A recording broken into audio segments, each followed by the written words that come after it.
Everybody has a story to tell. We just want to know what's yours. Welcome back to What's Up With WarDtv and What's Up With Ward the podcast, the show where we highlight real people and powerful stories, stories about resilience, growth, and finding your way in life. Today, Toni Johnson is an extremely independent and wonderful woman whose journey includes raising a son as a single parent who's graduated from college now, leading a successful career, and her personally is building a reputation as a problem solver at work and in life, navigating adulthood and after childhood that didn't follow the traditional path. In today's episode, we're talking about that and much more. Gentlemen, please join me and welcome Toni to the show. Thank you for being here. Hi, Ward. All right. So, Toni, before we get started, one thing I always tell my guests is that listeners aren't looking for perfect answers. They're just looking for real people, real stories. So just take your time and answer however it feels and whether it's natural. And we just take the conversation and let it go where it go. Okay. Sounds good. Sounds good. All right. So let's start out with this first simple question to ease into things. I find that many people are surprised to know that I have tattoos. I actually have two. I'm unsure if I come off as somebody who's square, type A, or whatever the case may be. But what Mhm. is something that people find surprising about you that they may not have known? That is so funny that you mentioned that because a lot of people don't know that I have tattoos and I also have piercings.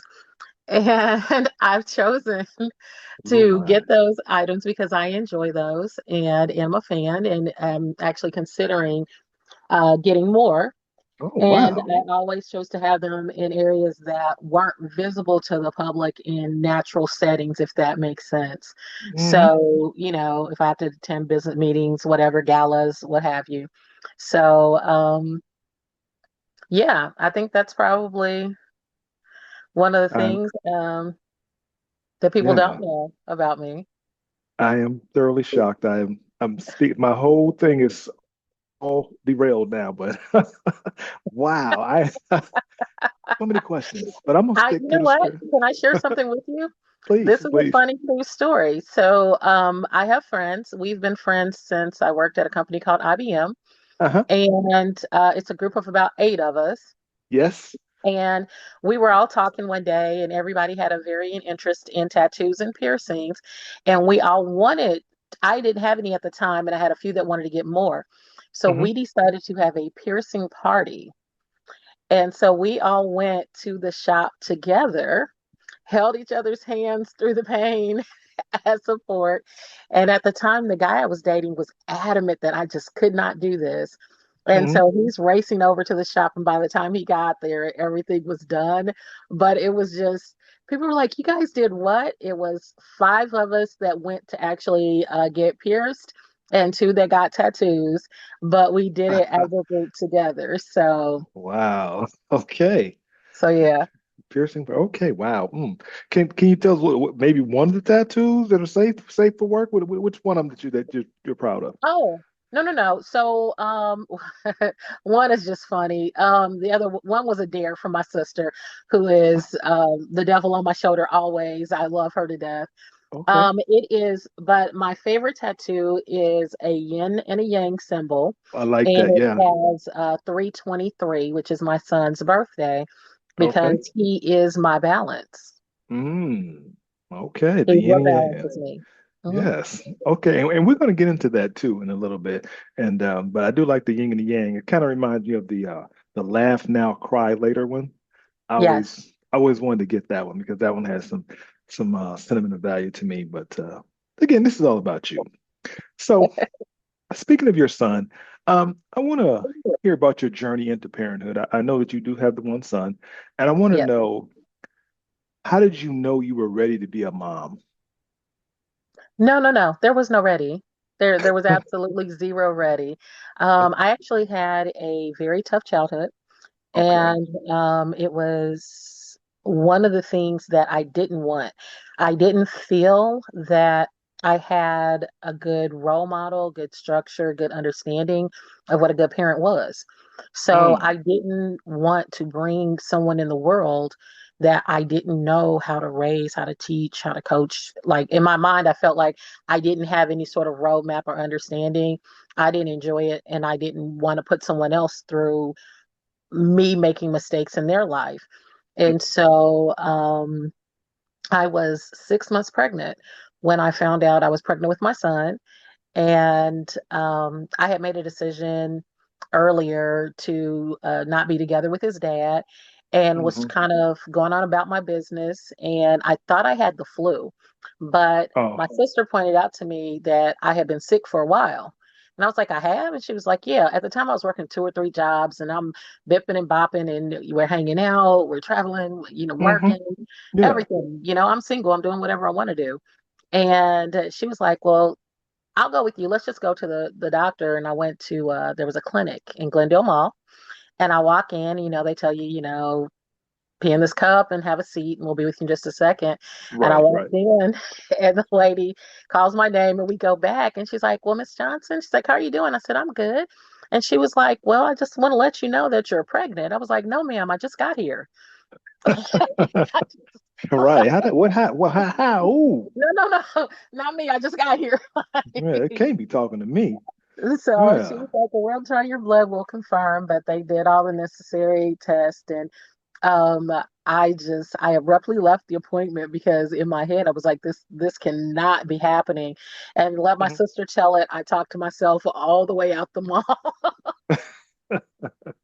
Man, I know that had to So, be a surprise. Well, how old were you? 25. Okay, so you weren't young, young. That was okay.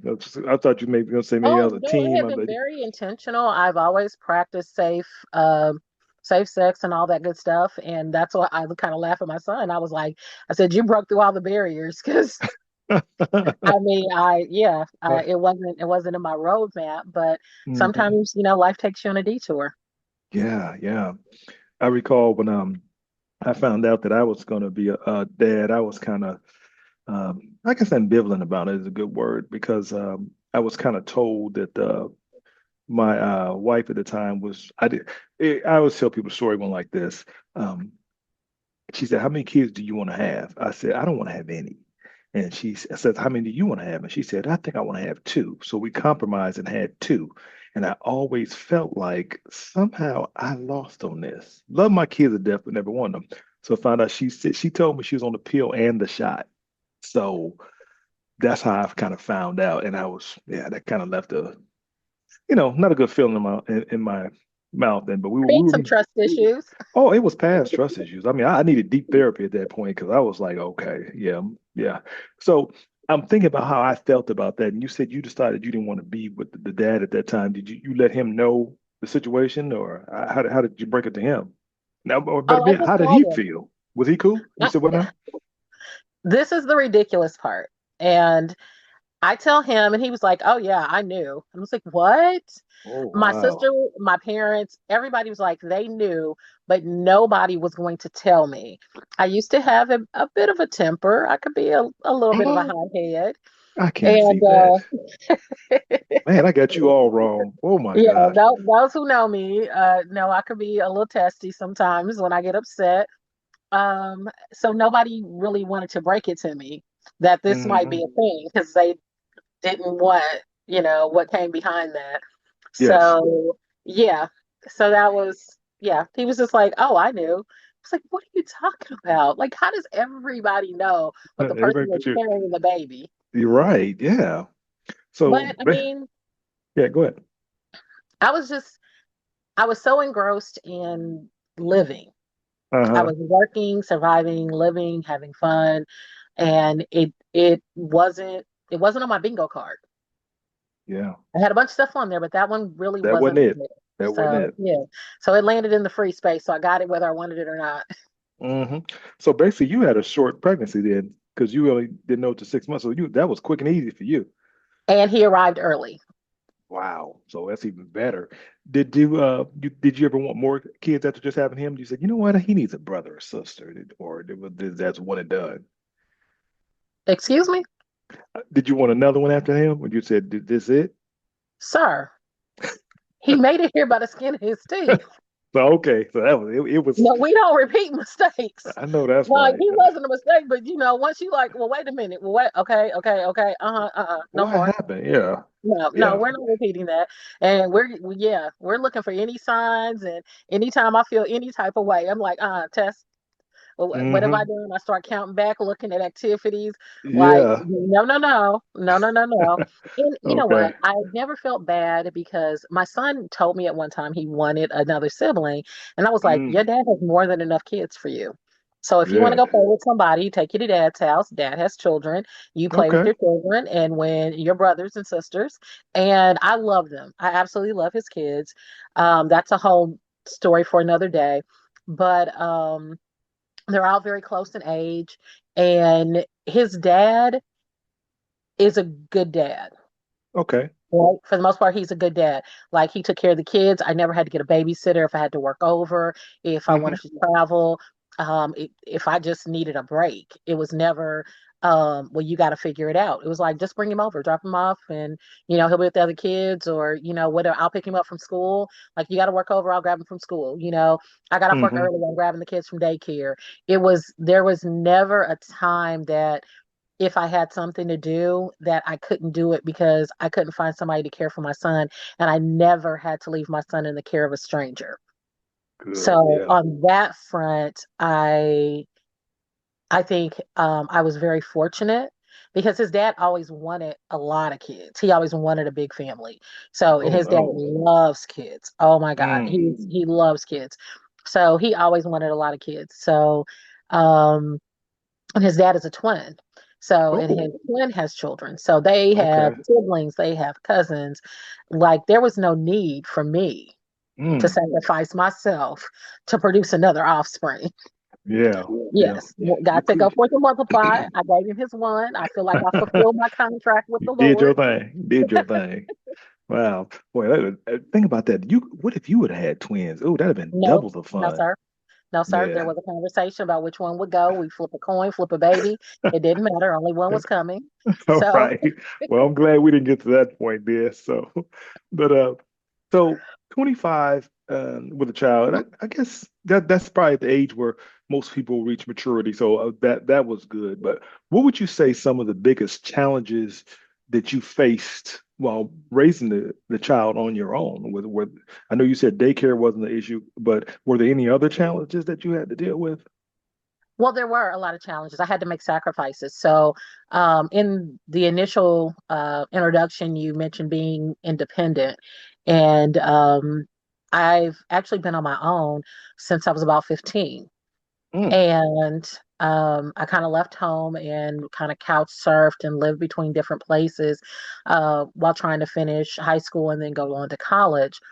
And hmm. so, caring for myself and surviving. Um, was something that I took on at a very, very early age. Hmm. So when I left his dad and decided to be a single mother or a co parent, I won't say a single mother, that's not a true depiction. When I decided to be a co parent, um, I didn't want handouts, I didn't want to ask people for things. Um, I've said this to people before. If I ask the first time, and you don't do it, that's fine because if I have to ask a second time, I feel like I'm begging, and that I don't want to do. So Mm. I had to sacrifice time with my son. So even though he was with his Oh, dad, I yes. had to make the decision to go to work at a second job, at a third job, because I didn't want to ask for help, for bills, for rent, for anything. I wanted to be able to provide. So that was really, that was the trade-off Hmm. that I regret. Yeah. Okay. Yeah, I definitely can understand that. I recall, I'm just parallel on my experience with yours as I come up with my questions. So I recall when I was first becoming that parent, I was worried about things like how am I going to afford food, clothes, like you said, and balance the whole time thing. But I still found ways to make it happen, much like you did. But I want to know what are some of the moments where you felt proud of yourself? Because I mean, this wasn't something you planned, but were there some little victories on the way that made you say, "Yeah, I'm doing this"? Well, one, there are when you're a parent, especially when your child gets to a certain age, there are so many proud moments that it's hard to count. I will say Mm, this though, there my son was in band and the band was going to Disney. They were going to perform at Disney, and every other year there was a trip. So one year was to Hawaii, and he wasn't eligible that dang. year because he wasn't the right grade. And the next was to Disney. Well, my son's a big Disney fan, so it was a fine for a trade-off. So I was told, I won't say who, someone committed to helping me pay for that, and they didn't. And so throughout the year, I've been making payments, but it was expensive. Oh And yeah. so I put out a GoFundMe and I got a few dollars and things from that. Mm, Well, we were probably about a week or two away from the trip. hmm. And I'm looking at it, I'm looking at my funds, I'm in tears and in prayer because I'm like, I really want him to go and we're not going to be able to make it. I actually took his GoFundMe and I tagged the Tom Joyner Morning Show. I tagged Silver Wow. Wilkes. I tagged Tyler Perry. I Hmm. tagged like entertainer celebrity. I just started tagging every celebrity I could. I was on Twitter. I was on Facebook. I was on Instagram, and I was just at and sharing to the point that actually Twitter told me I had done too many and I had to wait. And to that Hmm. point, I woke up one morning and I got my son up and said, "Hey, get ready, for school. It's time to get up."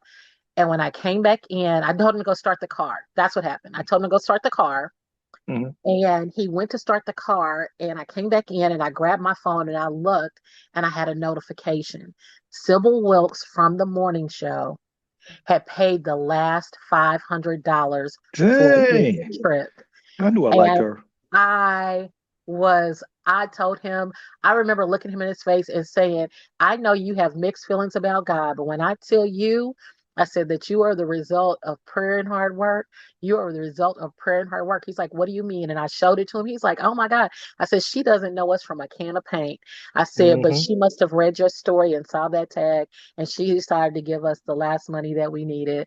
And so he was able to go on that trip, but just everything that went into making that happen at a time when he didn't know we were struggling, but we were struggling. Mm, hmm. That's good. He We were didn't know. struggling.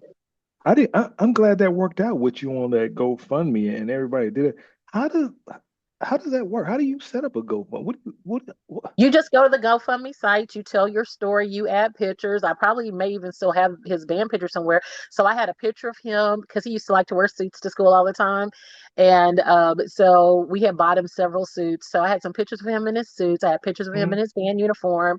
I had his information because he was a part of the United Way Leadership Club. I always kept him involved in things. He plays chess. He was on the chess club.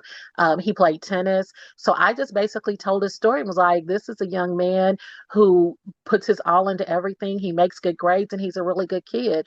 And this is an opportunity. And as his parent, I would like for him to have this. I just can't afford it. And I've gotten us to this part and we just have this little way to go. And if someone sees fit to give, we'd appreciate it. And so people can go on and they can donate. And it tells you you can donate anonymously or you can donate with mhm. your name, and people just donate, and then you can cash that out and to your account or what have you, and go take care of whatever bill it is that you're trying to take care of. That's nice. I think I'm gonna do me a GoFundMe because I want to get a Corvette and I think I need to try to figure out what I can do. So you've You can do inspired. GoFundMe or you can do crowdfunding. Oh my You'll God. be surprised at what people give to. Yes, I will be. No, that's Have tough the work. audacity to ask. I tell people laugh at me all the time. You know this because we work together. Yes. I I haven't met a question that I didn't like. So, I believe that. I believe that. so Uh, I'm always going to ask a question. If I'm going to do mm, nothing else, I'm going to ask a question. that's right. Closed mouth don't get fed. So you're right. I really, Exactly. So all I'm you can really, tell me is no. That's all you can say. yeah. It's like, okay, that's ridiculous. I'm not doing it. Okay, I'm no worse off than I was. The only thing that can happen is Hmm. something better. Right. Oh, I like that. We know what we might have to what you call that? Trademark that because I like that one. Yeah. Now let me pivot back here to the father again real quick. you said he was an active dad, kind of helped out and stuff. And most people I interview, when they say that the dad was good, it is because he was available to watch his kid too. It's not like he's babysitting; he's watching his kid, having responsibility. So I do commend him for that. But you said he was a twin. How do you know you liked him versus his brother when y'all met? Well, when I met him, he was with his other brother. I didn't meet him with the twin. I found Okay, out about the twin a little bit later, okay, but I've always been able to tell them apart. Their uh, mannerisms are different. They're identical twins, uh-huh. but one is a little, I don't know how to say this in a way that doesn't sound offensive. I'll There's just go one where for it. when he laughs, his smile reaches his eyes, you know that it's genuine. The other one, Mm, when he laughs, it's almost diabolical. interesting. Hmm. But they both are nice looking too in your eyes, right? I mean, yeah, they were fine. Okay, cool. Just want to make sure. All right. So, uh, what's the relationship with the son and the father like now? Are they still tight and still cool like It's that? strange. It's very Oh, strange. oh, okay. Because he had the other children and just it wasn't that he No, couldn't see his kid. It just kind of over no, time, kind of. absolutely nothing to do with that. Okay. Absolutely nothing to do with that. As a Okay. matter of fact, they just got a message. My son was telling me today in the car. Um, we actually had a dad incident this morning. Um, the misunderstandings just get blown up so big. And for some reason, I think he sees parts of himself in my son and wanted Mm, my son to be on a different path than what he is. But my yeah. son is kind of strong-willed like me. And the Mm, more you tell him this is the right path, the more he's going to find another path, even if he has to forge it. hmm It could be a paved path and he will forge a path because I'm just going to try this one. And which is fine. That's good for some people, right? hmm So they clash and butt heads a lot behind that. But my son is also the most reliable. He's the most dependable, and he's the one that everybody calls. mm, So to me, he has the biggest heart as well. But yeah. all that being said, he told me this morning that their dad sent them a message. Uh, Friday maybe that said, "Hey, it's your birthday month. Your birthdays are very close together. You guys pick out where you guys want to go out to eat, and we'll plan a big dinner. Just let me know." And Aaron, his son that lives in Arizona, he was like, "Hey, do you want to fly in or do you want to drive in? Just let me know." So Aaron's birthday is March 7th. Okay. The next one is Erica. She's March 21st. My hmm son is March 23rd. His brother's is March 25th. And then Eric, who is the oldest, his birthday is March 28th. And then Zay is, I want to say April 14th, maybe 4th, something like that. Yeah, How many kids he got? 9. There's 3 more that I didn't mention. And March was his month, typically. Yeah. Okay. All right Clearly. then. All right. We could do some math there.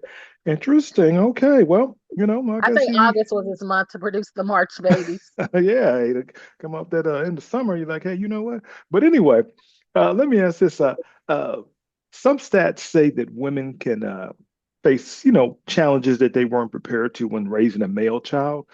How Mhm. did you how did you balance that emotional support and the disciplinary in and of a household with a male? Did you have to break out that wet belt, or were you one of those timeout parents, or were you one of the ones who would just talk the kid to death?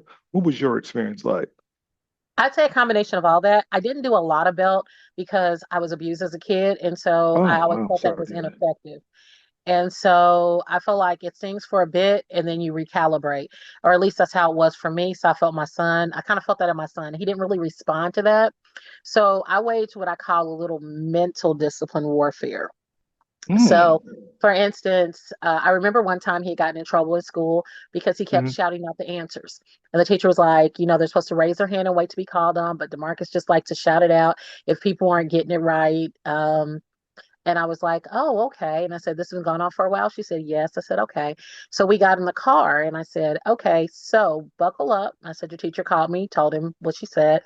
And I said, I got a few errands to run. I said, but I want you to put your hands in the air. And he's like, okay. And I said, I want you to keep them up and I want you to repeat. Nope, above your head. Dang. I will raise my hand and wait to be called on. I Ah, will raise my hand. And he said it one time. I said, nope, again. Nope, again. Keep saying it everywhere we go. Keep your hands yeah, up. And so that was like, and at one point he got tears running down his face. And I was like, no. I said, I need you to have a reminder that when a teacher asks something, I got to wait. I got to raise my hand and I need to right. wait to be called on.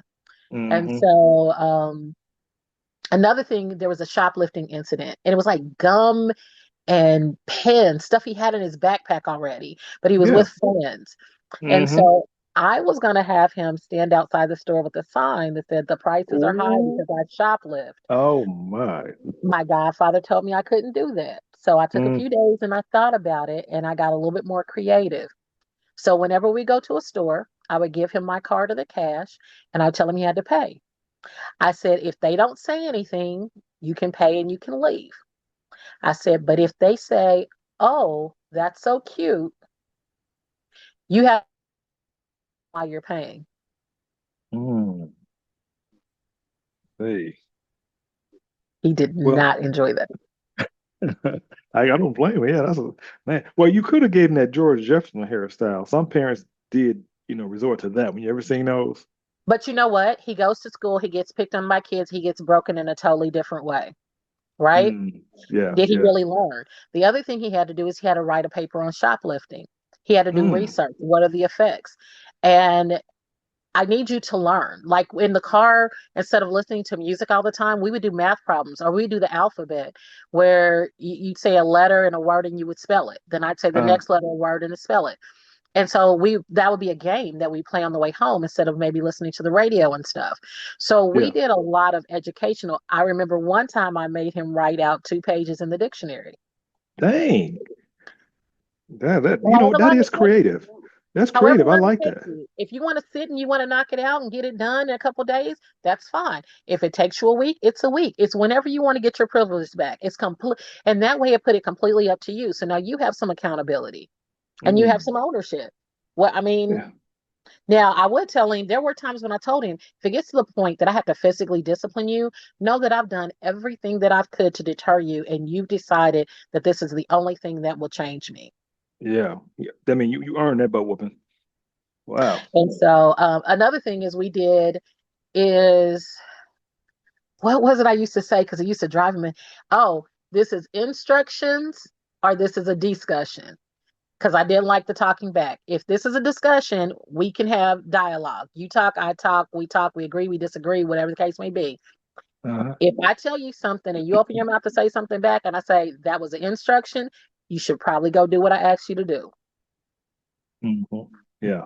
So what did you gather all this wisdom from being a first time parent? What would you watch a lot of Oprah or something? Where did that come Nope. from? Things that made sense to me, things that I felt that I would respond to.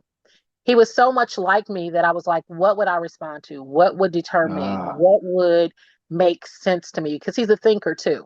So okay. if I feel like for me, if something makes sense, I'm more apt to buy into it. If it doesn't make sense, I'm probably going to continue doing whatever it is and be like, you don't know what you're talking about. Yes. Yeah. Whatever. I'm going to figure it out. There's another way. I don't, I'm going to be Hmm. more obstinate. Yeah. And I Yeah. saw that in him. And so I just felt like I needed other ways to deflect him than to just say no, go stand in a corner, or you know what I'm saying, or just spank you, Right. or just send you to bed with no TV or anything like that. Hmm. Yeah. I wish I would have thought a lot of those creative ways with my kids. I didn't, but I had to spank my kids one time. And I didn't mind doing it, but I forgot what they did. Just spanked them one time, and I never had another problem with them after that. You But didn't feel bad? Oh my no, God. did I feel bad? Boy, No, I heck, was heck in no. tears. I was a mess. I was a No. wreck when I had to whip my son. I mean, I've spanked him a couple of times, but that first time, oh my God, Mm-mm. it hurt my heart. No, It heck no. hurt my heart. I think for me, it was the probably bigger part was the wife because we before we had got a divorce, and I ended up being a full-time parent. Before that, She told me she didn't believe in discipline. I was more Mm, of a reason with my kids. I'd be like, okay, if you think you should do that, go ahead and do it, but you're going to be responsible for the consequences of whatever happens. And that's how I okay. would reason with them like that. But then I think something happened. They kept wanting to do it. I think they want to stick a fork in the electric or something. And I was like, oh no, I've got to go on and spank them. So I spanked them.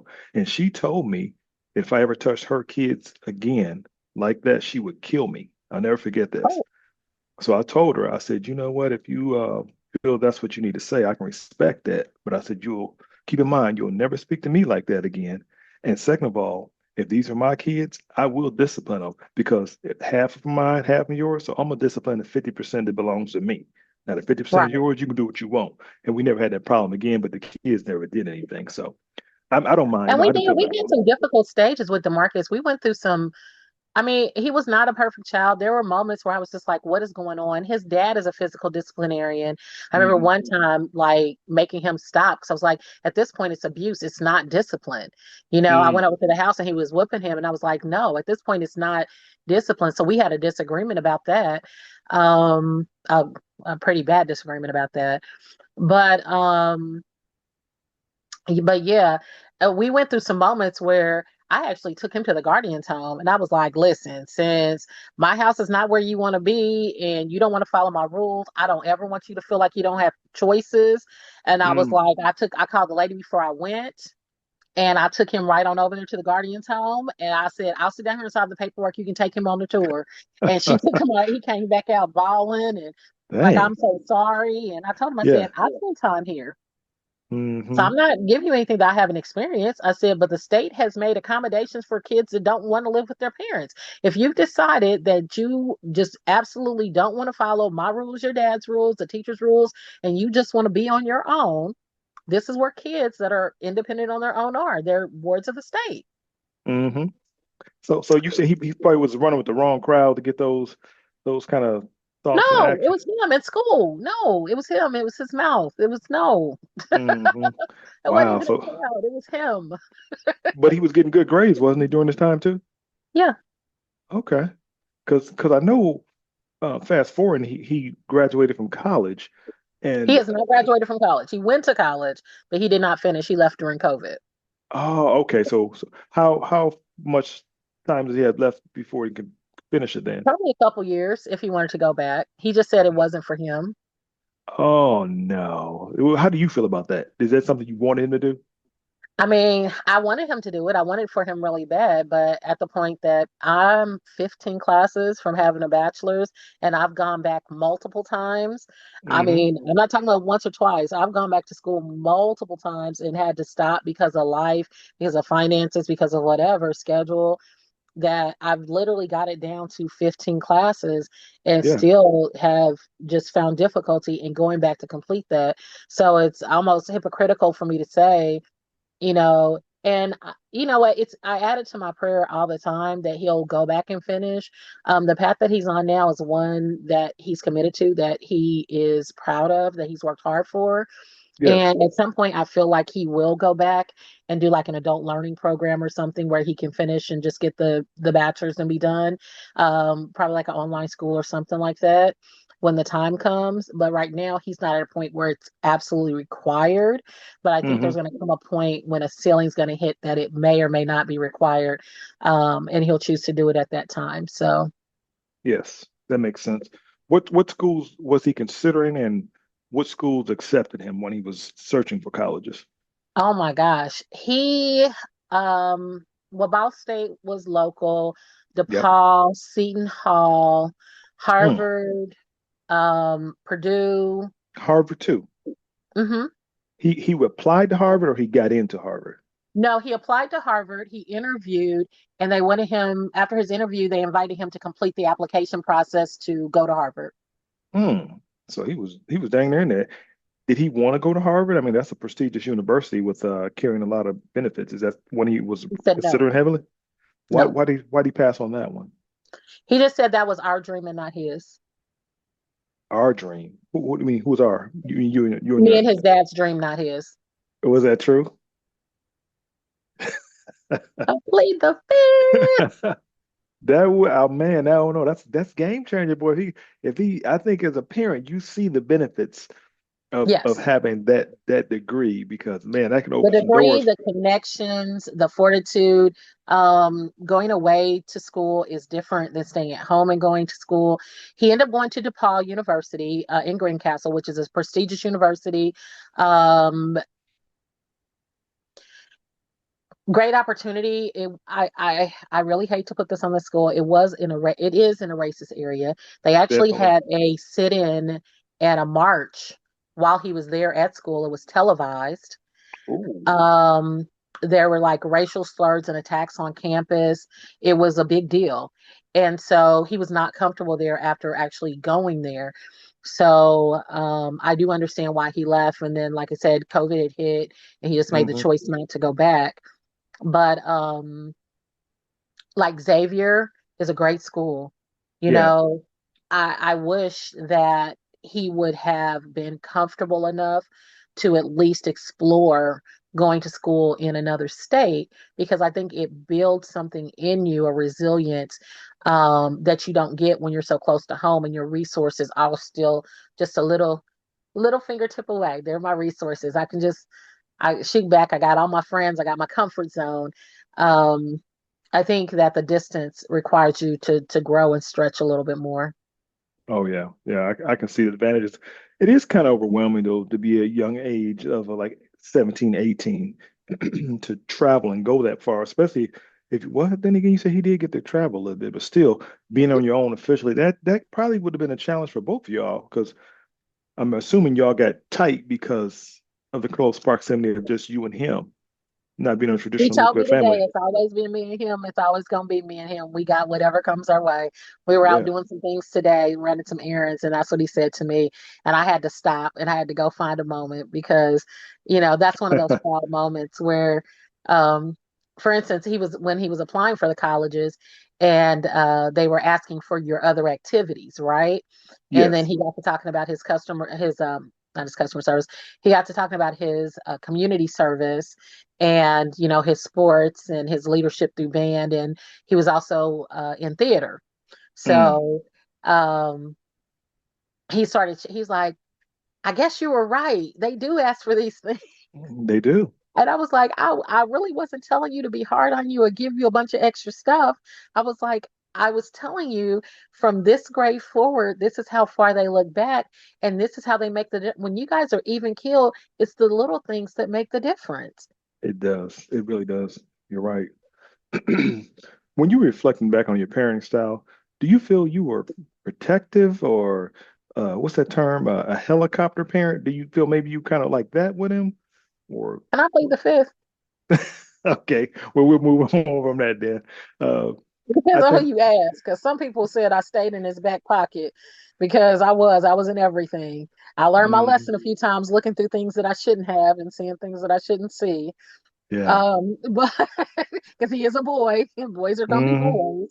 Yes, yes. And yeah, I got what I deserved for being nosy. But yeah, I, Hmm. I was. I wanted, you know what? I used to drop him off at school and I would literally go around to the other side of the parking lot and park, go in, get a name tag, and stand outside of the room and wait to see if he got to his Mm. homeroom on time or if he Oh was my away goodness. from me. It only took a couple times of him seeing that. He told me, he said, I was afraid to skip school because I never knew if you were going to show up or not. Man.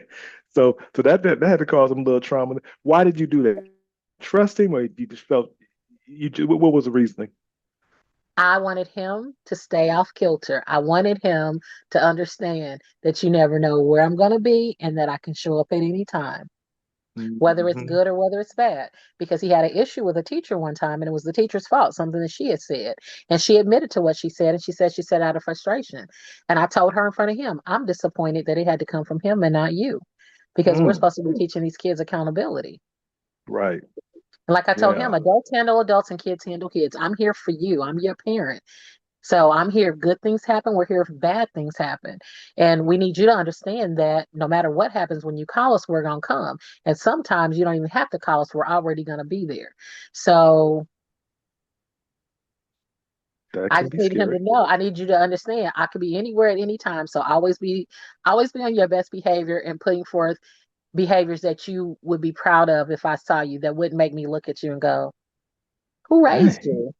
man. So you was working five jobs, and you still found time to do pop-ups.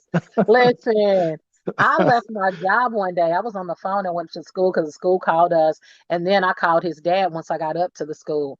Oh Like the my. teacher called us during class time, and I told my boss I gotta go, and I left and I went to the school because she handed him something and he let the paper drop on the floor or something or threw it in the trash.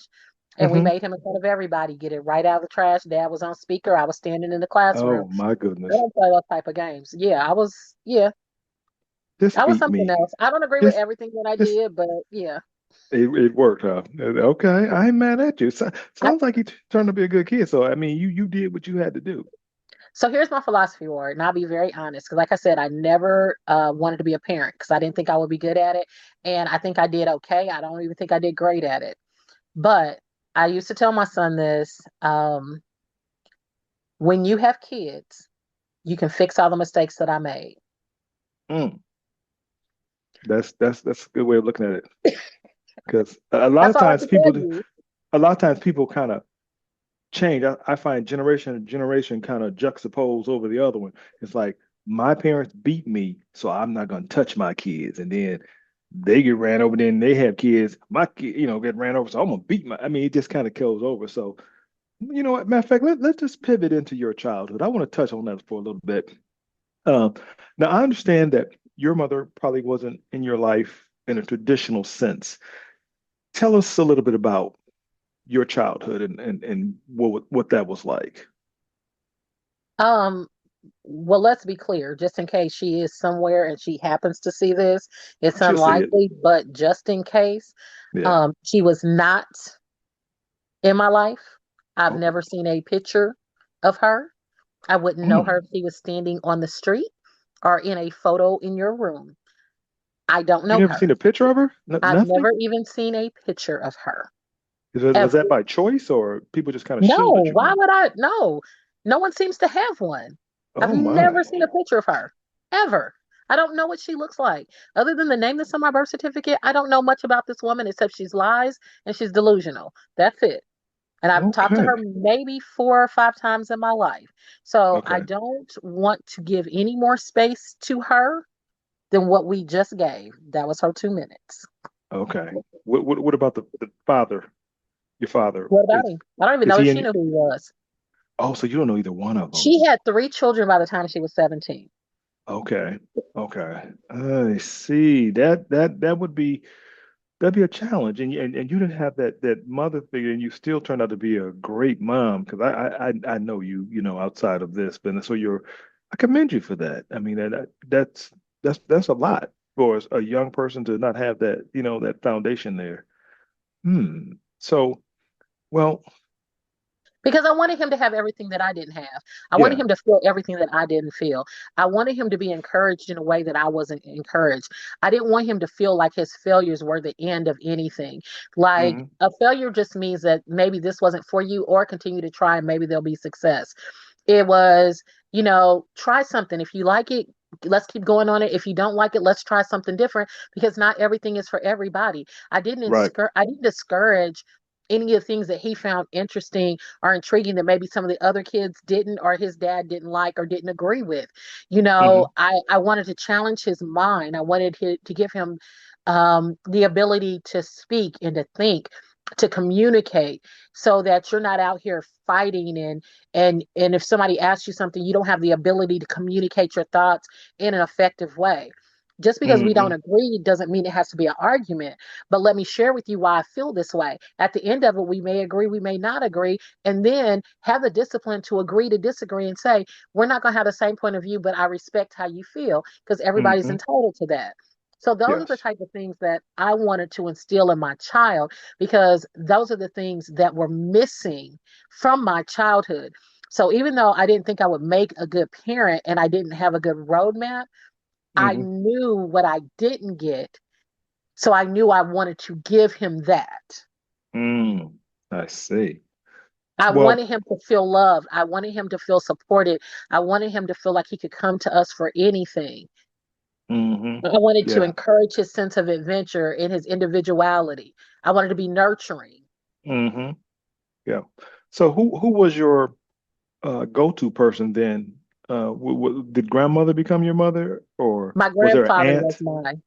my grandfather. My grandfather was my go-to. My grandmother was insane. I found out later on in life she was schizophrenic. We did reconnect and rebuild some bridges that were completely burned, but my grandmother made my life miserable, literally miserable, and was a source of so much pain, so much pain. And Because of schizophrenia? Did she that kind of I made her? believe it's because of that. And I think it's just the disappointments in her life, the things that she never completed. Um, it was a lot. It was a lot. She actually she had letters. So she used to belong to the Jim Jones Church. I don't know if you're familiar with the Jim Jones story, but The one of juice her guy? yes. So one of her Oh, best friends, Hyson Thrash, was one of the survivors. She was in a wheelchair and she didn't go to the service that day. And oh, so she didn't end up dying. So I mm, spent a lot of time growing up with my grandmother going to visit her because that was one of her friends. But my grandmother belonged to Jim Jones Church and she wanted to go. And my grandfather told her no, she wasn't going. And so she didn't go when everybody left. She stayed. And then she had converted to Seventh Day Adventist. But mm, so that was kind of the era, if that, puts things into kind of context. So she was older when she got or assumed custody of my brother and I. So she was already older and I don't know. It's just um not very positive, not very loving, sometimes very loving, but then quickly it would turn.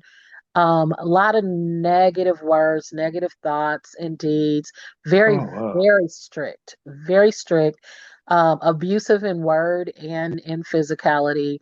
So it was just difficult. And my grandfather was, um, I know that he loved my grandmother, but I don't think he believed in divorce. So he just kind of rolled with it. I know they hmm always had separate bedrooms. Oh, Um, but like he would sneak me things or take me on like if he had to run an errand or something, we'd jump in his truck and we'd go with him or, hmm he'd tell her, kind hey, get off their backs or whatever. Um, so he was my safe place when he was alive. okay. Now you grew up in Indianapolis, born and raised Yes, here? yes, Okay. 42nd Street. Okay. Wow. That's a lot. So seems like the women weren't there to support you. Did you have aunts that maybe kind of gave you some structure or helped you out? They Or came just around sporadically. I had an aunt that came around sporadically. She'd come around like once a year or so to visit. And they hmm stayed in the house. The woman who raised her stayed in the house, cat a corner to where we lived. And she's since passed away, and I'm friends with her kids. But it was kind of like she would take us to swimming or take us to the zoo or to a movie or bring us a Christmas gift. But we're talking like once or twice a year. So it was never like growing up until the age of like 14 or 15, it was never consistent. Mm. Let me just briefly circle back to this question. This is something I want to know. Did when you did have those few conversations with your mother, how did that go, and why did she reach out then? What made her say, "Oh, you know what, I'm gonna call now"? And how did she even Well, find so my you? brother, well, one, my grandmother and grandfather lived in that house for years. We're talking Okay, 30 some odd years. you're right. People So did that forever. that was the Never house that lived. she left us at. So it Okay, wasn't like we were hard to find. They had their okay. number for years. It wasn't a thing. Uh-huh. But my brother, I think she reached out for my brother. As a matter of fact, after our conversation last week, I think I found out I had to look back through some messages. I think my brother might be in contact with her. My biological brother might be. And Okay. I know he reached out to some mutual friends to try to find me.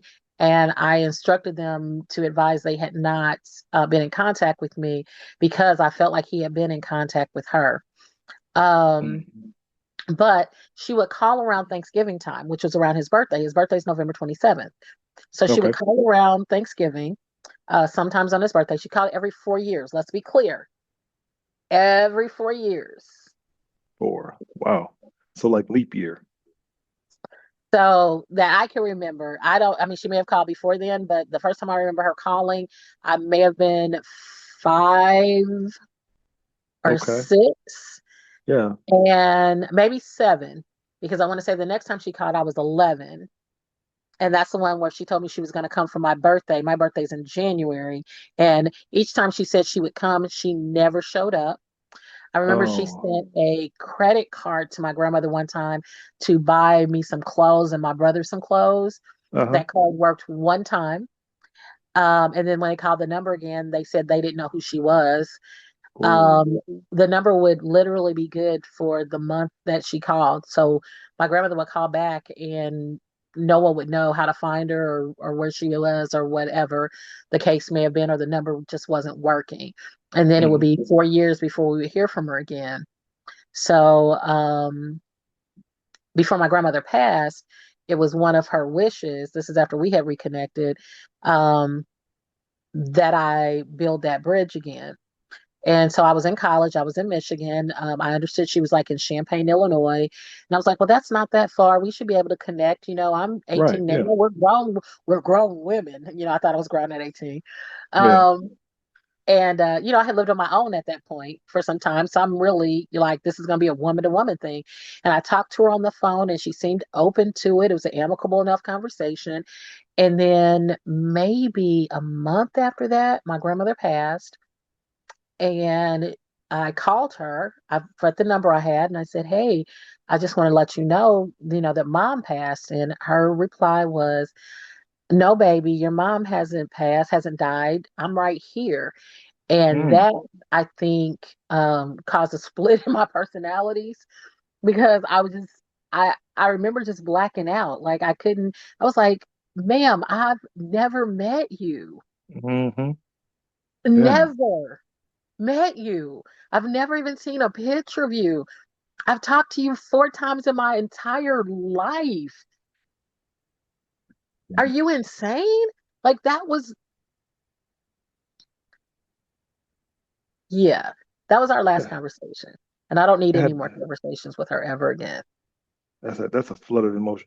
Do- Um, well, were there ever times in your life where you felt that absence was probably stronger than other times when you was like, man, I wish I had somebody in my corner that I can talk to. I really wish. Were there ever the moments like that, even through I guess There are a the, lot of moments like that. There are a lot of moments like that. But at some point, um, I think I said this to somebody one time.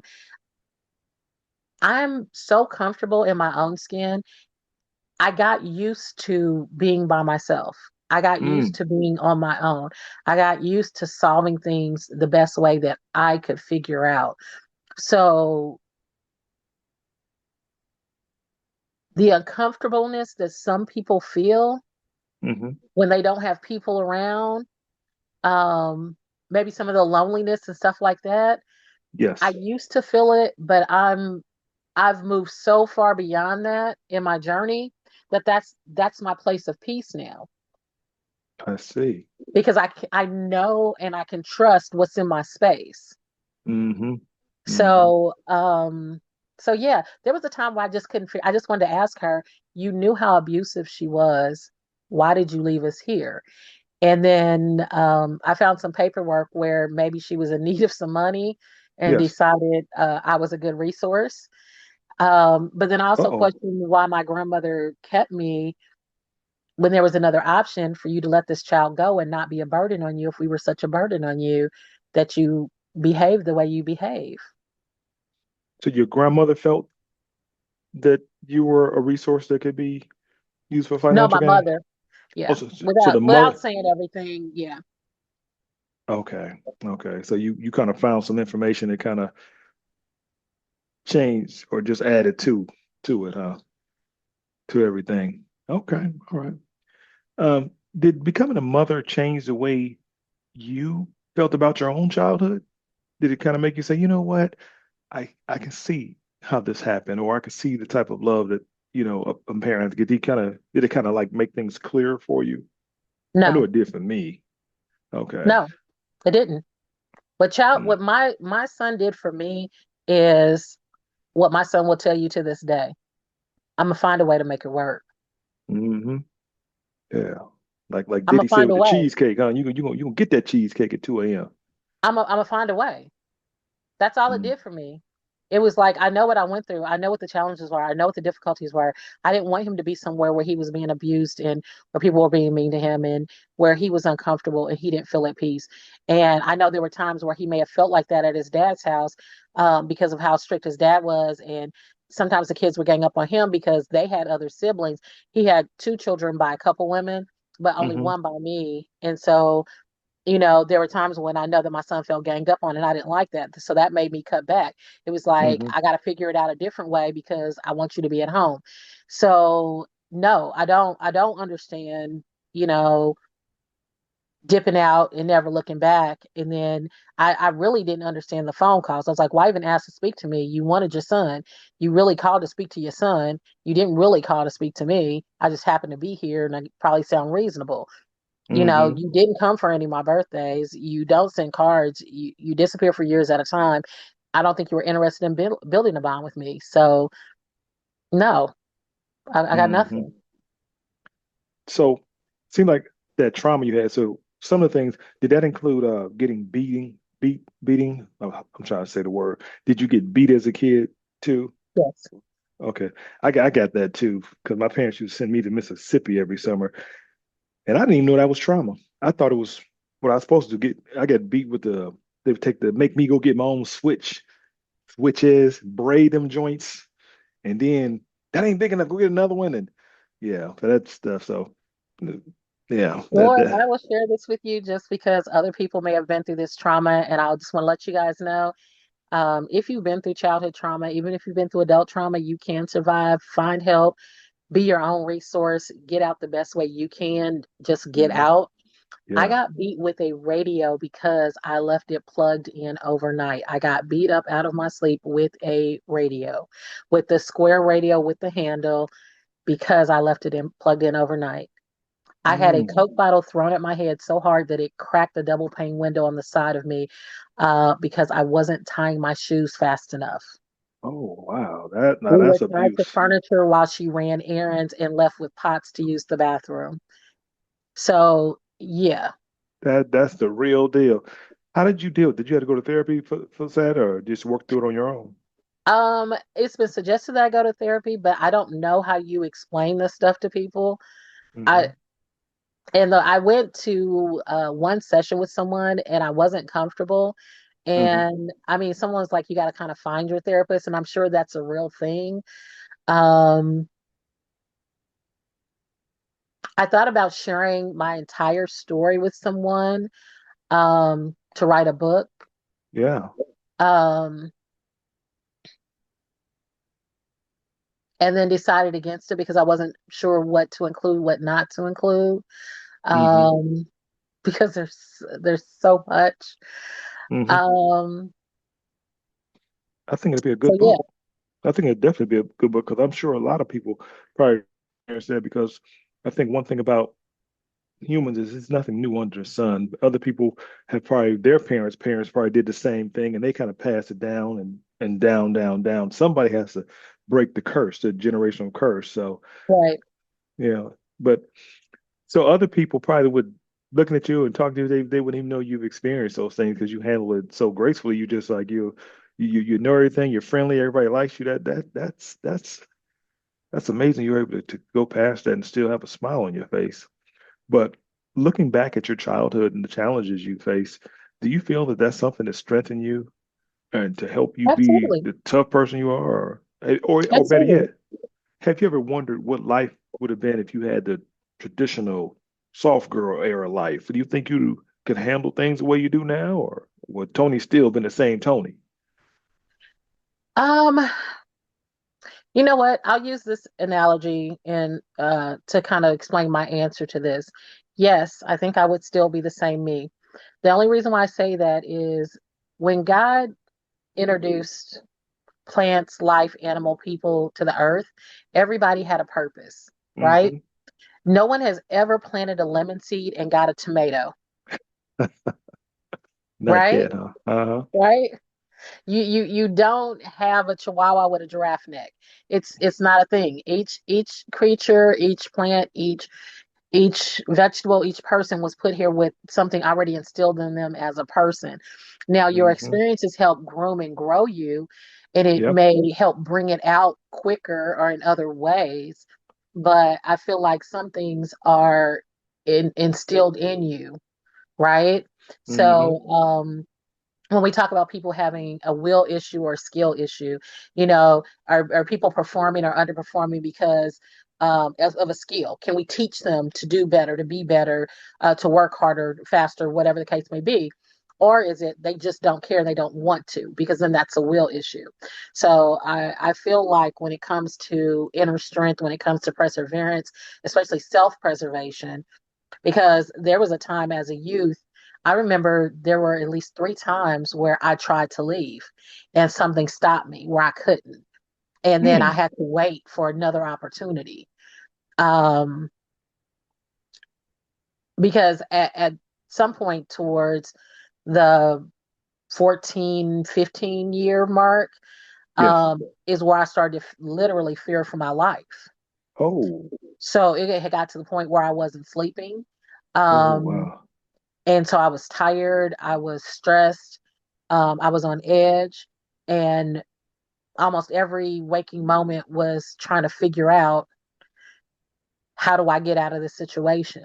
And I remember one time I had put everything in the car and I snuck in her room, got the keys, and I pushed the car to the end of the driveway so I could start it up without the lights coming on. And when I got to the end of the driveway, the car wouldn't start. So I had to Whoa. push it back into the garage and Oh take my all the God. things out of it, put the keys back and go to bed. Like this is real. This is very real. And Hmm. so that was the second time. The third time I was able to leave. And I remember hiding in my cousin's closet, but that's a story for another day. But yeah, there were a couple times when I had tried to leave. Hmm. And yeah, they weren't successful because I was really at the point where I feared for my life. Yeah. Sound like you're in survival mode, and that can take some tolls on you, like you said, not sleeping and worrying because you had to, it's called fight, flight, freeze, or I forget the other one. But wow, being in that will definitely play on your mental. But again, I can't applaud you enough for being able to go through it because a lot of people did not make it out of, feeling the way Right. you did. Yeah. So that something was in you that said, I'm gonna do it. Do you think your son, after he came along, that was your muse or your reason why to keep on going on?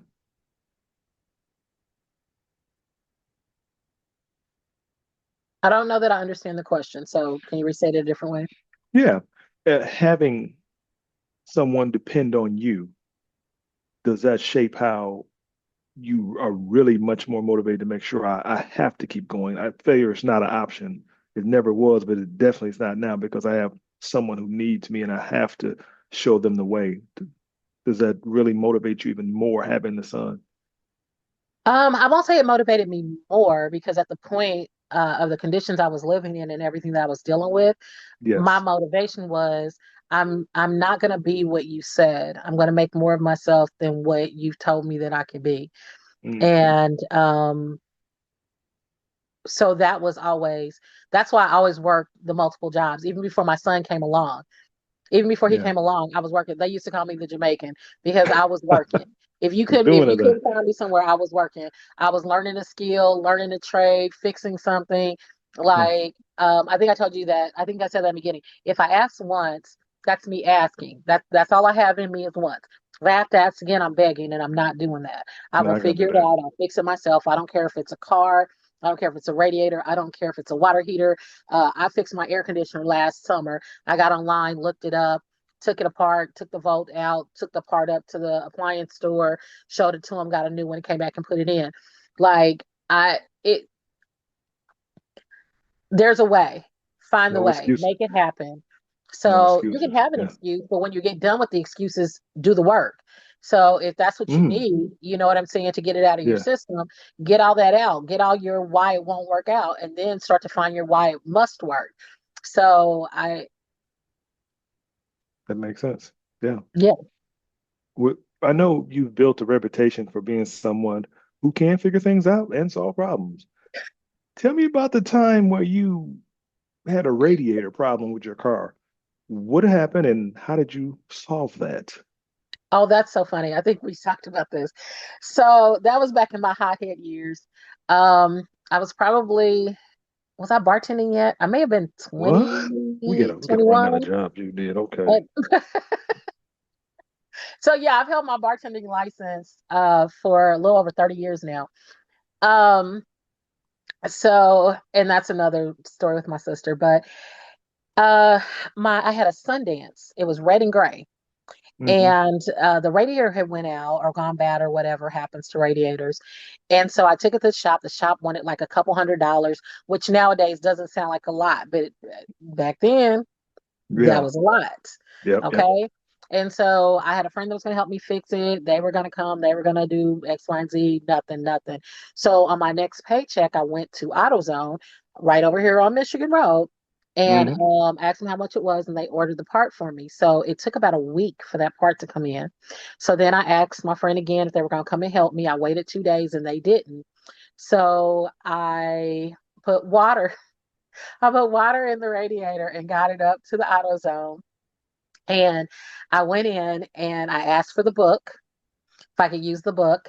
And they let me use the book. And I kept going in, getting tools based on what the book said, because I had Yeah. to hold the clench tight to get the hose off. So I had to Hmm. drain it. That's And true. they never told me that I had to keep the plug. So Uh-huh. once I get the radiator out, right, and I get rid Mm. of it and I get the new one in, now mind you, this took about 6 hours. Now, somebody else, it Dang. probably only took a couple hours. I didn't know what Hmm. I was doing, but I was going to get it done. So we're 6 hours in at this point. And Dang. I go in and get the antifreeze and I pour it in, and all of the antifreeze ran out of Came that out. bowl. Yeah. Yeah. I wanted to cry. So I go in and tell them what happens. Mind you, these guys keep looking out. They're standing on the sidewalk, kind of watching me. No one's saying much. And I'm just like, seriously? And Hmm. they were like, "Oh, did you put the plug in?" I was like, "What plug?" They're like, "Oh, remember you took it out to drain it?" And I was like, "Yeah, this one doesn't come with a plug." They were like, "No, you got to put." I climbed in the dumpster Ooh. to get the plug We'll get out that of the plug old back. one to put in the new Hmm. one, and then had to buy some more antifreeze. But I got that car off that lot that night. I felt very accomplished. Since Yeah. then, I've changed an ignition coil, I've changed a fuel pump, I've changed an Mm-hmm. alternator, battery. Hell, right now, the last time my headlights were changed, I climbed in the car and did it. Mm-hmm. I actually I Wow. took a video of me doing that.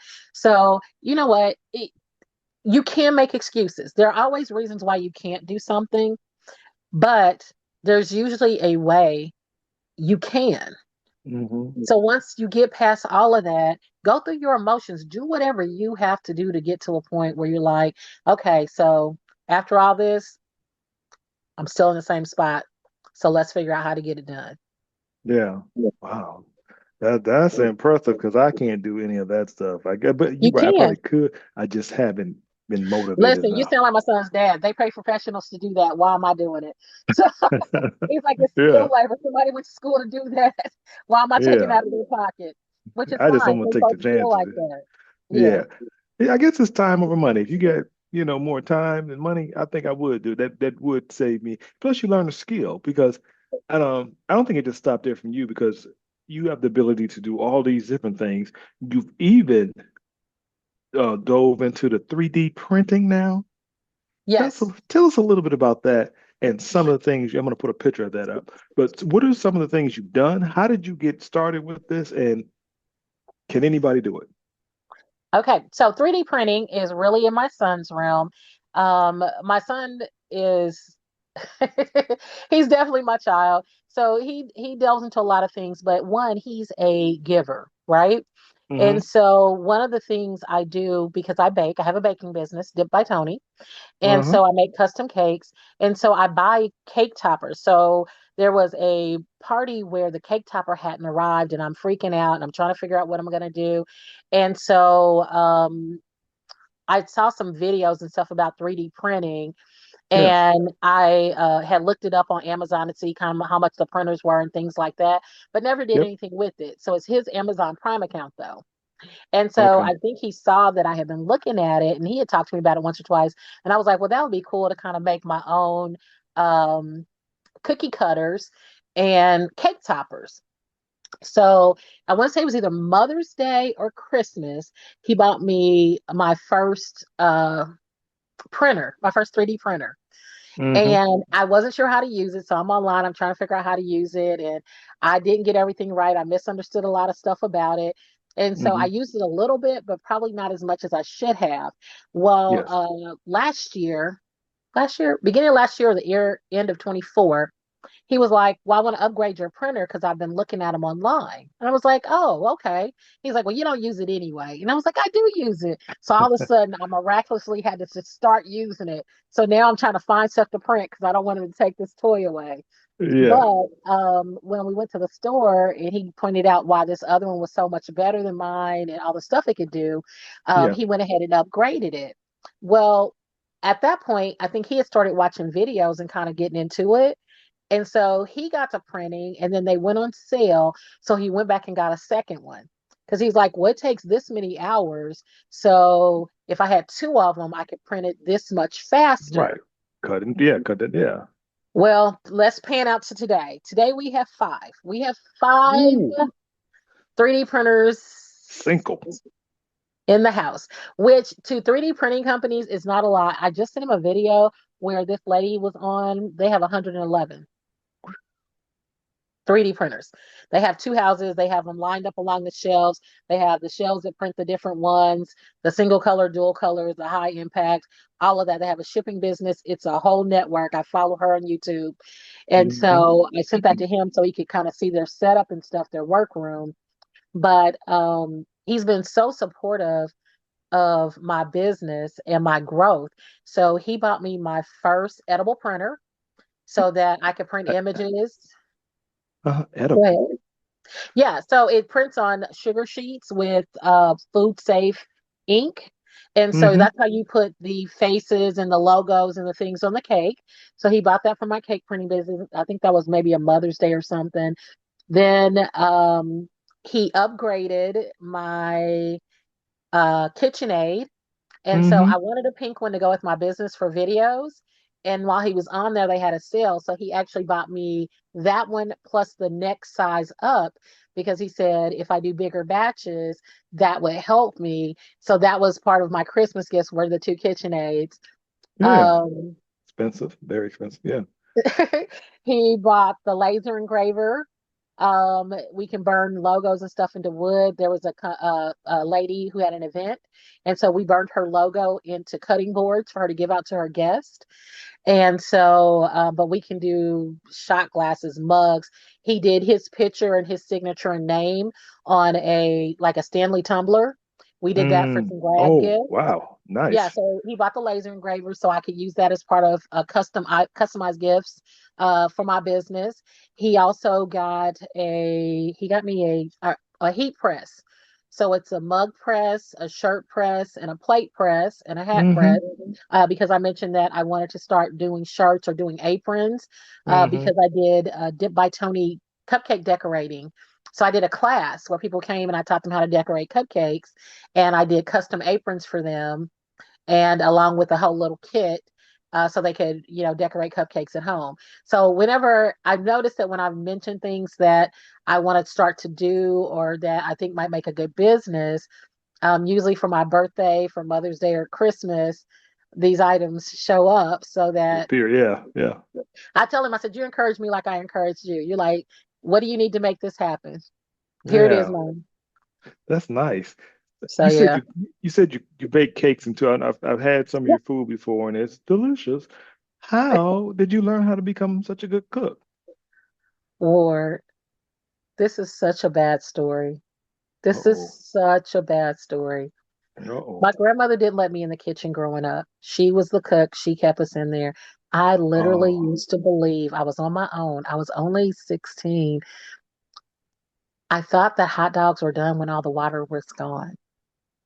I thought eggs were done when all the water was gone. Like I thought that's what boiling mean. You boil it till all the water left. Boil it I out. didn't know. Wow. I didn't know. Now that's a So hot dog. Wow.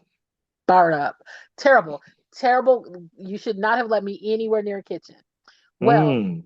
my sister, who I speak of, who was my best friend, she's been my best friend for 30 plus years. We've watched each other's kids grow up. Her family is my family. When I speak of my mom and dad, it's her mom and dad. They call me her daughter. They introduce me as their daughter. They don't treat me any differently. My son is their grandson. They're my family. Definitely chosen and for life. Like they are the most amazing people ever. Locked in. Yeah. So, um, this is how I got into bartending too. Oh my. So she went downtown to get a job. Palomino restaurants were opening.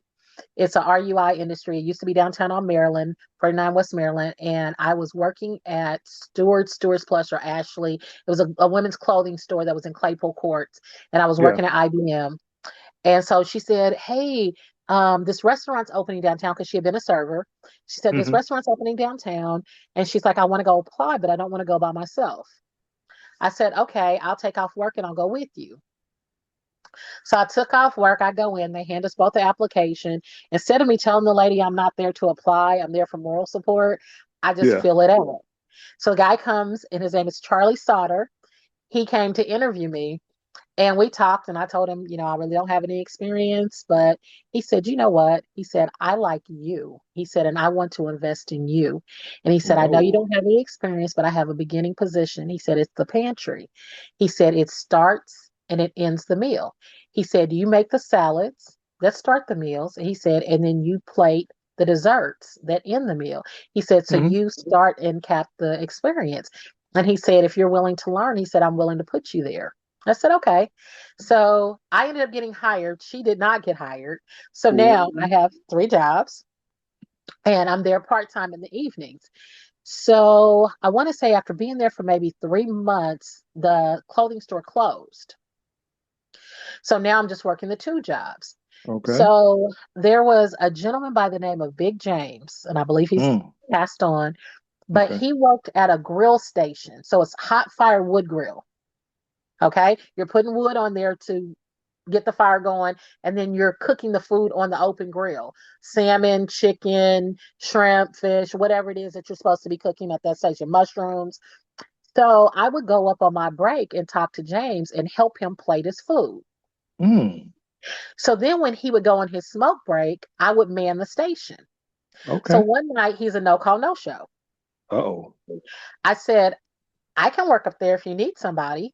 And they said, you can work up there. And I said, yeah. And they said, okay, we'll give you a try, but we'll support you. And they did, and I did well. Well, I Hmm. decided that night I took home the recipe book and I Oh. studied the recipe book. The next time he no called no show, they put me up there again. I got a promotion. So the scarves were blue, yellow, red.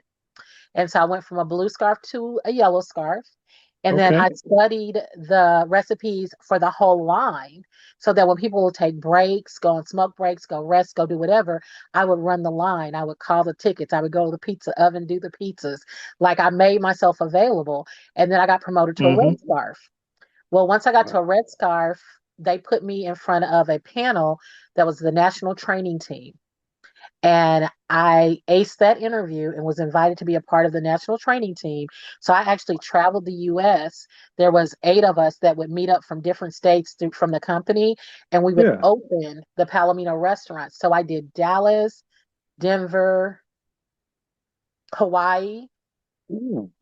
and then I was scheduled to go to La Jolla when I found out I was pregnant with DeMarcus. So that's how I got started. So then Mm. while I was pregnant with him, I worked in the prep kitchen. So I had all the recipes and they made everything from scratch. So salad dressings, the desserts, the marinades, everything, right? The lamb Mm-hmm. shanks, the braised, the vegetables. So I was in charge of making sure things were cut properly, baked properly, ready to go for the day. So I started learning these recipes, learning about temperatures. So then I went to IUPUI, enrolled in culinary school, Mm-hmm. which was a whole nother long story. I did that for a year and then dropped out and decided I wanted to do marketing. But Mm-hmm. that's where it all culminated from Wow. was, yeah. That's quite an experience. I'm glad you did because it definitely worked. Because I've heard people rave about the things you've cooked, and I tried to. What's that one thing you had? A lemon strawberry cookie or something with that Oh, strawberry? the strawberry lemonade cookie. Yeah, never had that before. I mean, and my favorite, what's the cake? The one we You like had. the sugar cream pie. Yeah, and I never liked that before. I didn't know that's what yours was. You do something different. I But do. I man, the won't tell you people what it is, listening. but I do something different. Absolutely, I do. Yeah, whoever listening to this, we're gonna link that your site in the description too, so people can get in contact with you. And I'll let you shout that out at the end too. Yep. But we're almost done here. But just a few more Okay. questions here. You have all these qualities and characteristics, and overcame so many things that a broken average person. Have you ever thought about sharing your life with somebody in marriage? Is that something that's on No. your? That's something you don't. Oh, to marriage is totally out. That's nothing you want to do at all. That's a I, no. Have you came close to getting married? yes. Okay. So some dude watching this, he say, you know what? She can cook. She can man money. Yeah, somebody might have a chance. We saying we ain't shutting the door. It's a No, it's possibility. not necessarily shut. It's just it's a weird shaped door. That's all I can say. It's Okay. a weird shaped door because there's so many things. It's so many things that I have that it has to be a situation where we want each other, we don't need each other, right? Yeah. I want Hmm. somebody who likes to pour into people like I like to pour into people. So that because if all I'm doing is pouring into you and you're pouring into yourself, then one of us is going to end up empty. But if I'm pouring Mm. into you and you're pouring into me, then we both can stay full. You know what I mean? I need somebody who Yes. has their own interests because I have times when I shut down and I can't. I don't have it to give to anybody. I need to reset. And Yeah. some people don't understand. Well, what's wrong with you? You're not speaking. You got attitude. I don't. I just need to reset. Just need some me And time. yeah, somebody that can understand that, that can look at me and be like, okay, she needs a moment to reset. You know what I Hmm. mean? She just Yes. needs a moment to reset. And I'm gonna give her that moment. I can see that. I can send somebody who's empathetic. Um, Someone who's playful, someone who has a good sense of humor. I love to laugh. I love to laugh. I love to travel. Um, I am I'm strong because my life needs me to be strong. Hmm. I need a place where I don't have to be strong. I don't want to hear, well, what are you in the mood for dinner? Oh, well, what are you in the mood for? No. If we're dating and we've had conversations, you know what I like. You know, Mm. what are you in the mood for dinner? Well, how do you feel about seafood? Or, why don't I just pick up a pizza and we find something to watch and we just sit up and rub each other's feet? You know what I'm Hmm. saying? What movie, if we've been talking about movies, such and such came out, do you want to go check it out? Yeah. That's the conversation that I need. Hey, there's a movie at the IMAX at 8 p.m. Are you busy or can you meet me there? Hmm. Hmm. If I Yeah. can't, don't be offended. Be like, okay, well, we'll try another night. Let me know when you're free. Easy enough. Hey, I just looked at my schedule. I can be free this day. Okay, good. I'll check and see what times, and I'll tell you, when I can pick you up or when we can meet there.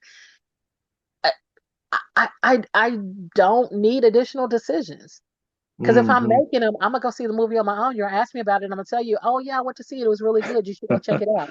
And then you're Dang. gonna be mad. Well, yeah, that might not work out. So it's got to be a special, very patient, understanding, thinking man to win that I heart. want someone who's appreciative of things. I want someone who's a leader because I absolutely have no problem. People think because you're strong that submitting means you don't have to be strong. No, submitting means I trust you and I trust you to lead and I trust Mm. you to find value in me and you Hmm. take my input into consideration and you look at the whole full picture. I Yeah. don't have a problem submitting to that leader. And Mm. so folks think that because you're strong and because you're a strong Black woman and independent and da da da da, two things can be true. Three That's right. things can be true. You know? So I feel like people, I don't want to say capitalize, but I feel like some people try to default to that and kind of force people into that role. And if I'm in that role all day, why do I want to be in that role all night? I don't. Hmm. I Right. want That makes somebody that sense. I can spoil, that I can surprise, who's appreciative of the small things. Like, dag, somebody thought enough of me to do this for me. Like, I like to do the little things. I like to to put effort in the details. That's what I love about my baking is I like the way that people feel when they see a cake, when they see a dessert, when they see a table, and they're like, somebody thought enough of me to Hmm. plan this for me. Right. You know, Yeah. Yep. somebody thought enough of me to do something nice for me. And that's Hmm. the type of person I want, somebody who can appreciate that, and not just appreciate that, but also knows how to provide that. They're like, I'm getting this so I can give this and it can be balanced. Yes. I like that balance. Yeah. And I guess, yeah, that does make sense. You want somebody with the well, you do a lot. I call that cooking with love, all the stuff you do. Man, it seems like the dude, he's gotta do a lot to outdo what you do. You wouldn't. It's really simple gestures. It's really the simplest of gestures. The things that I like. I love ice cream. I could care less if it's 30 below outside, right? Mm. I Yeah. don't care. You know what I'm saying? But you stopped and you got me mint chocolate chip or butter pecan or them together. It's like eureka. I'd He probably won. marry you the He next won. day. So Okay. you know what I All mean? right. Stuff like that. Or um maybe just a massage. Let's just go. Or let's just meet for lunch, Mm-hmm. right? Yeah. Or a Yeah. thoughtful card on my desk. Or, you know what I'm saying? I'm not It's big, I prefer to text than actually talk on my phone, which I know is odd, but I do. I like that too. I prefer that as well. Um, just something nice and polite. It doesn't have to be anything big. It really doesn't. Just Yeah. something thoughtful that made my day just a little bit better. Mm-hmm. Yeah, Okay. Well, whatever you do, texting is good. Never argue via text. Take my word for that one. Let me ask you this question. I'm not arguing no way. I'll become a ghost before I argue with you. I know that's right. If you could give your younger self one piece of advice, you go back, is it Tony, we're gonna let you go back to talk to yourself at age 15. You got 10 minutes to talk to yourself. What are you gonna say? Don't take the shortcut. Mm, Endure the struggle. Take the long route because sometimes when you get to the end, all those steps you skipped are waiting for you. I like that. If you had to describe the person you've become today, how would you describe yourself? Resilient. So, okay. Kind of like a phoenix, huh? Just born again out those ashes. Okay, what about this one? If someone wrote a book about your life, what do you think the central message would be, and what actress would play you?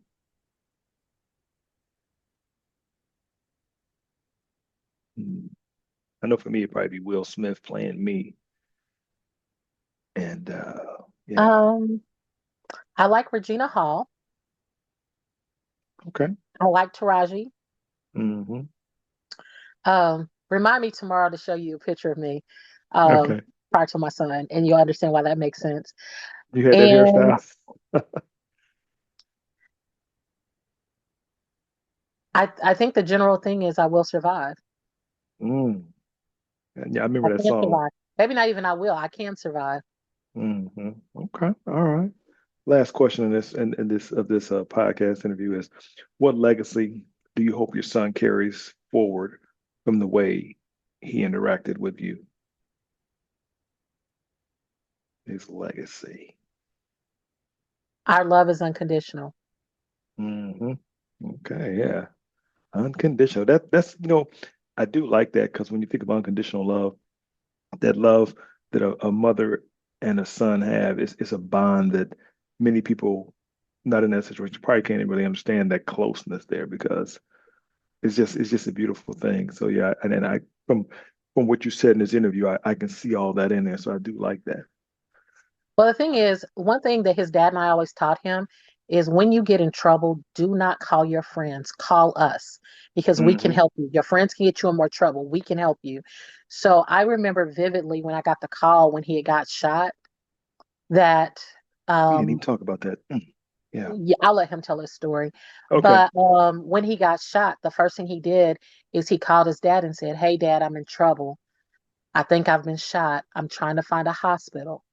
And that was before the phone. He said, "I'm on the east side." And then he dropped the phone or whatever. But we kind of knew what area to go to try to look for him. And I mean, it ended up, he's obviously here. So it worked out in the favor.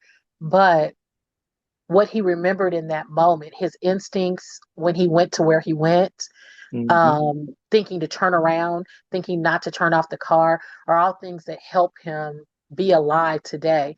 And then reaching out to us to get help so that we, could get to him. So a lot of times you think your kids aren't listening to what you say and what you instill in them, Hmm. but they are. They are listening. They do hear you. They don't just Yeah. hear you. Sometimes they are listening. And he's had a couple close calls here over the last 3 years. And Wow. each time he utilized information or knowledge that we had shared, and they were able to help save his life, literally help save his life. And Mm. so that's something I want to pass on because I used to tell my son, just because you tell me doesn't mean you're going to get in trouble. It doesn't mean you're not going to get in trouble, right? Mm. Right. But not everything requires discipline. Some things are, let me tell you why that wasn't a good idea. Tell me why you did it. You know what I'm saying? Some things Hmm. are just conversation. Now, some things you're going to do is going to be discipline, but don't be afraid to come and talk to us. And a lot of kids, that's where they get in trouble because they were afraid to go talk to their parents. So I hope that's the legacy that he passes on and that his kids passing on. You can always come home. You can always come and talk to me. You can always tell me and we can figure it out. Right. Love is unconditional. It doesn't, there's nothing you could do that's so bad that I would ever stop loving you and I wouldn't help you try to fix it. Hmm. You're right. I like that. That's good. You've inculcated those skills in him, and for him to know that, I think that has brought him a long way too. Because they say a smart man learns from his mistakes, but a wise man learns from others, people's mistakes. So I think that you're catapulted over a lot of other things that you didn't have to go through that you went through. So I commend you for that. But we're at the end of the show, Tony. What I want you to do now is let people know where they can find you and your products, and just if they want to know more about you, where can they find you at? Where are your social media footprints at? All right. So you can find me in multiple ways. One, I am a home baker. I am looking at getting into a kitchen here soon. So hopefully you'll be able to find my products in more places. But right now, you can find me on Instagram at Get Dipped. You can find me on Facebook at Dipped by Tony. It's all Mhm. together one word. You can also find me on Twitter and on, um, oh, what is it? Oh, TikTok. I'm TikTok. on all social medias, usually at Dip by Tony. You'll see my desserts as you come up. And then you can always Google me. So you can Google Dip by Tony Hmm. for the Indianapolis area. And I do come up on Google. And if you see this and you've had my desserts, please leave a review. I would love to see it. But yeah, you can place orders, you can book and message me there. And that's how most people reach me. And then I can also be emailed at info@dippedbytony.net. Okay. Is that Tony or Toni? Dipped by I Tony, Toni. got it. Okay. Now, Tony, before I give my final thoughts, is there anything you want to add, change, or correct before I give these final thoughts? You know what? Just keep moving forward. If you're in a situation, get out, get help, keep growing. Don't be afraid to ask. Um, all people can say is no. It's only up if they say yes. So you can't go any worse than off than what you are. So stay curious. Um, integrity is everything. Hmm. It is everything. So, but yeah. And then love each other. Be Mm. kind. Yeah. It's Yeah. free to be evil, but it feels good and it's free to be kind. That's right. Love conquers all. All right, well, let me give my final thoughts and then we'll get out of here. Before I give these final thoughts, I do want to thank you again, Toni, for stopping by the What's Up Award TV studios today to share your story. It's truly been a plum pleasing pleasure to hear everything you said. With that being said, my final thoughts are these. Today's conversation is about resilience, independence, and the strength it takes to build a life without a traditional blueprint. Toni's journey includes growing up without a traditional family structure, becoming a single parent, raising a son who's being successful in life at this point, and we wish him much success too. Her story is one of reflection, examining childhood experiences, navigating relationships, and overcoming heartbreak and continuing to grow as a person. Being a successful parent requires strength, sacrifice, determination, and living life on your own terms without the fear of standing alone. It takes courage. Toni represents the power of resilience and the confidence to create her own path. So we thank you so much for sharing that today. And we thank you, the listening audience, for tuning in to What's Up with Ward podcast. Until next time, keep learning, keep growing, and keep moving forward. Until next time, peace.